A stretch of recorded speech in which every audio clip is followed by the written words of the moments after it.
आपदा प्रबंधन जो चैप्टर है इसमें आपका स्वागत है। और इसमें हम बहुत ही इम्पोर्टेंट क्वेश्चन यानी जितना भी आपदा प्रबंधन से क्वेश्चन बनता है झारखंड आपदा प्रबंधन से, उसका सब क्वेश्चन का यहाँ पे समावेश किया गया है। तो स्टार्ट करते हैं। पहला क्वेश्चन है, इनमें से कौन प्राकृतिक आपदा नहीं है। क्वेश्चन दिया है कि इनमें से कौन प्राकृतिक आपदा नहीं है। तो जैसे युद्ध हो गया, भूकंप, तूफान, सूखा, इनमें से प्राकृतिक आपदा कौन नहीं है। तो भूकंप जो है प्राकृतिक आपदा है, तूफान भी है प्राकृतिक आपदा, सूखा भी है प्राकृतिक आपदा, लेकिन युद्ध जो है ये प्राकृतिक आपदा नहीं है, ये मानव कृत आपदा है। ठीक है, तो ये होगा आंसर एक का। दूसरा क्वेश्चन है, इनमें से कौन एक मानव जनित घटना है। मानव जनित घटना के बारे में पूछ रहा है कि इनमें से कौन है। तो मानव जनित घटना अगर पूछेगा तो चक्रवात तो प्राकृतिक है, बाढ़ भी प्राकृतिक है, ज्वालामुखी भी प्राकृतिक है। यानी इसमें मानव जनित घटना पूछेगा तो नाभिकीय घटना, यानी आंसर डी होगा दूसरा का। नाभिकीय घटना जो है मानव जनित घटना है। तीसरा क्वेश्चन है, प्राकृतिक आपदा के कौन कौन प्रकार हैं। प्राकृतिक आपदा के कौन कौन प्रकार हैं।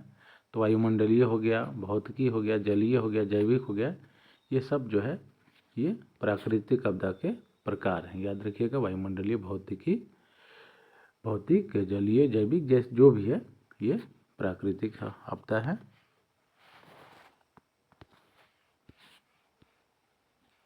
चौथा क्वेश्चन जो दिया गया है, आपदा प्रबंधन की कौन कौन सी अवस्थाएं हैं। तो 3 अवस्थाएं हैं आपदा प्रबंधन के। तो आपदा से पहले ये भी है, आपदा के समय ये भी, और आपदा के पश्चात, यानी 3 अवस्थाएं, यानी उपर्युक्त सभी होगा। 3 आपदा के प्रबंधन से संबंधित है, 3 अवस्थाएं होती है, आपदा से पहले, आपदा के समय और आपदा के पश्चात। याद रखिएगा, डी होगा आंसर इसका। 5वां क्वेश्चन दिया है इसमें, आपदा के बारे में आंकड़ा और सूचना एकत्र करना, इनमें से आपदा प्रबंधन की कौन सी अवस्था है। यानी आपदा के बारे में आंकड़ा और सूचना जो एकत्र करना होता है, ये आपदा प्रबंधन की कौन सी अवस्था में आता है। तो ये एक तरह से भविष्यवाणी टाइप पर है, यानी का मतलब ये जो है आपदा से पहले की अवस्था को कहते हैं। ठीक है, आंकड़ा और सूचना एकत्र करना जो है आपदा से पहले की अवस्था होता है। तो आंसर सी होगा। 6ठा क्वेश्चन है, राहत कैंप, जल एवं दवाई का आपूर्ति आपदा प्रबंधन की कौन सी अवस्था के अंतर्गत आता है।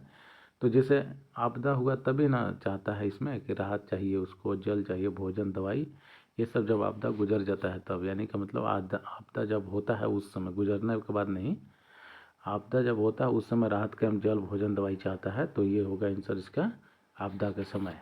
ठीक है, इंपॉर्टेंट क्वेश्चन है ये भी।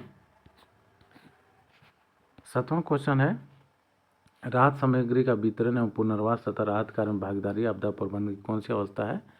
यानी राहत सामग्री जब आपदा खत्म हो जाता है, इसके बाद जो है राहत सामग्री पहुंचाया जाता है, पुनर्वास किया जाता है, वितरण किया जाता है और राहत कार्य में भागीदारी भी दिखाया जाता है। तो ये होगा आपदा के पश्चात। आंसर बी होगा इसका आंसर।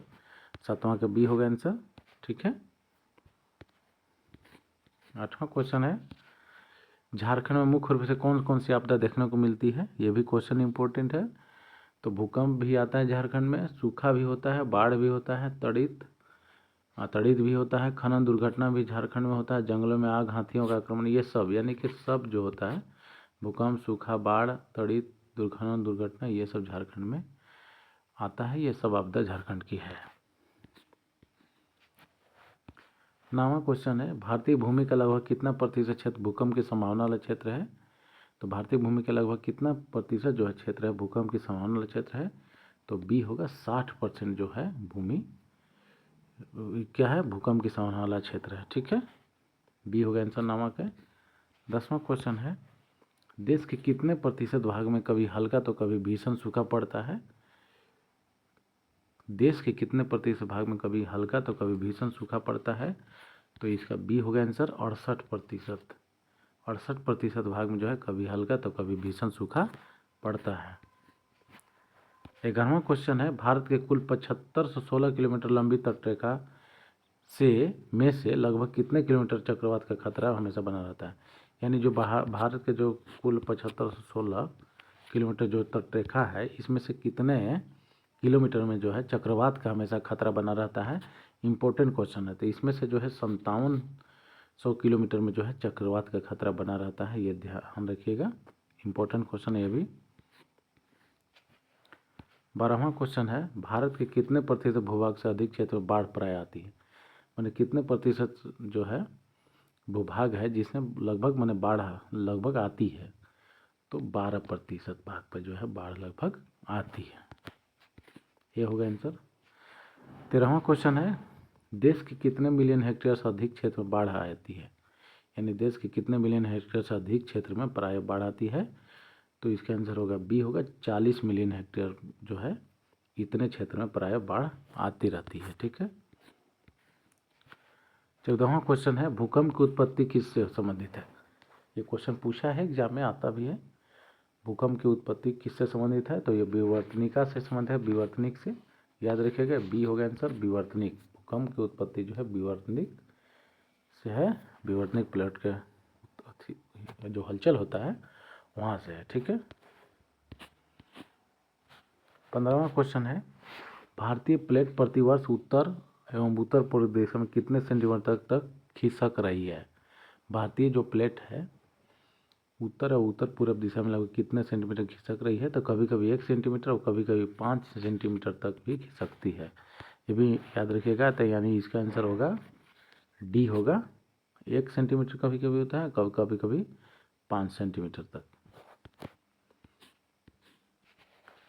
16वां क्वेश्चन है, अमेरिकी भूकंपविद चार्ल्स फ्रांसिस रिएक्टर द्वारा कब रिएक्टर स्केल प्रस्तुत किया गया था।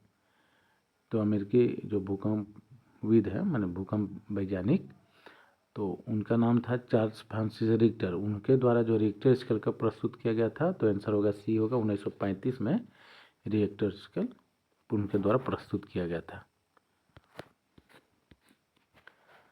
17वां क्वेश्चन है, रिएक्टर स्केल में संख्या मापने का अंक कितना से कितना तक होता है, तो ये तो सिंपली है 1 से 9 तक होता है रिएक्टर स्केल जो मापते हैं ना, 1 से 9 तक इसका मापन होता है, ठीक है। 18वां क्वेश्चन है, रिएक्टर स्केल पर 1 की तीव्रता का अर्थ क्या है, माने जो रिएक्टर स्केल में जो 1 का तीव्रता आता है का मतलब इसका क्या है, माने क्या महत्व है, यानी कि एक जो स्पीड है, एक का स्पीड 170 ग्राम TNT या एक विस्फोट से उत्पन्न ऊर्जा के बराबर होता है, जो 1 की स्पीड आएगा, तो ये होगा आंसर इसका। 19वां क्वेश्चन है, न्यूनतम प्रभाव क्षेत्र वाले जोन को क्या कहते हैं। जो भूकंप से न्यूनतम प्रभावित क्षेत्र होता है जोन, उसको क्या कहते हैं, तो उसको जोन 1 कहेंगे, जो सबसे न्यूनतम क्षेत्र होता है भूकंप से, जो सबसे न्यूनतम प्रभावित क्षेत्र है उसे जोन 1 कहा जाता है, ठीक है।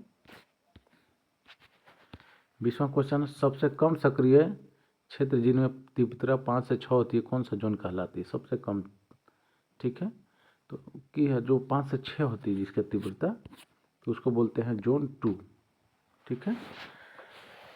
जोन 2 जो है इसका तीव्रता 5 से 6 होती है, तो एक कम सक्रिय होता है।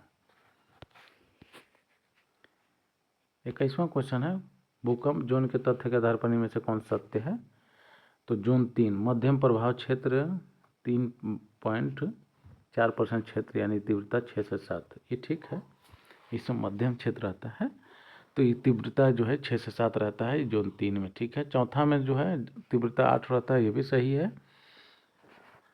और जोन 5 जो है सबसे अधिक प्रभावित क्षेत्र रहता है जोन 5, तो इसमें 9 से अधिक होता है, ये भी सही है, यानी ये डी यानी सही है, यानी 21वां का जो है डी होगा, सभी सत्य है, क्योंकि जोन 3 में स्पीड जो है 6 से 7 रहता है, और जोन 2 में जो है 5 से 6 रहता है, जोन 3 में 6 से 7 और जोन 4 में 8 रहता है, और जोन 5 पे जो होता है सबसे अधिक रहता है 9 से अधिक, ठीक है।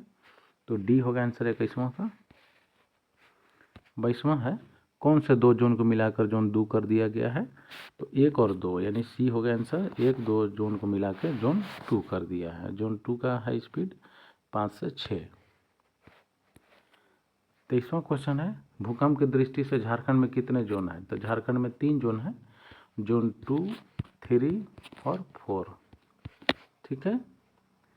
तो जोन 2 में कितने जिले हैं, 7 जिला हैं, जोन 3 में है 15 जिला और जोन 4 में है 2 जिला, याद रखिएगा। तो 3 है, झारखंड में 3 गो जोन है।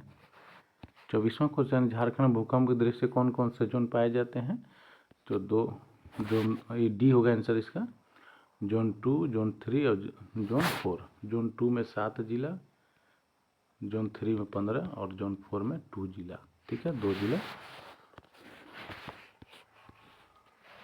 25वां क्वेश्चन है, जोन 2 के अंतर्गत झारखंड के कितने जिले आते हैं? तो जोन 2 के अंतर्गत जो है 7 जिला आते हैं, डी होगा आंसर इसका। 26वां क्वेश्चन है, जोन 3 के तहत कितने जिले आते हैं झारखंड के? तो जोन 3 में 15 जिला आते हैं, याद रखिएगा। 27वां क्वेश्चन है, जोन 4 के तहत कितने जिले आते हैं? तो जोन 4 के तहत 2 जिले आते हैं, कौन? गोड्डा और साहेबगंज आता है, याद रखिए। गोड्डा और साहेबगंज होता है जोन 4 के तहत। ठीक है, आज यहीं तक। यदि वीडियो अच्छा लगे तो ज़रूर लाइक और सब्सक्राइब कीजिए। पार्ट 2 लेकर जल्द ही आएंगे। नमस्कार।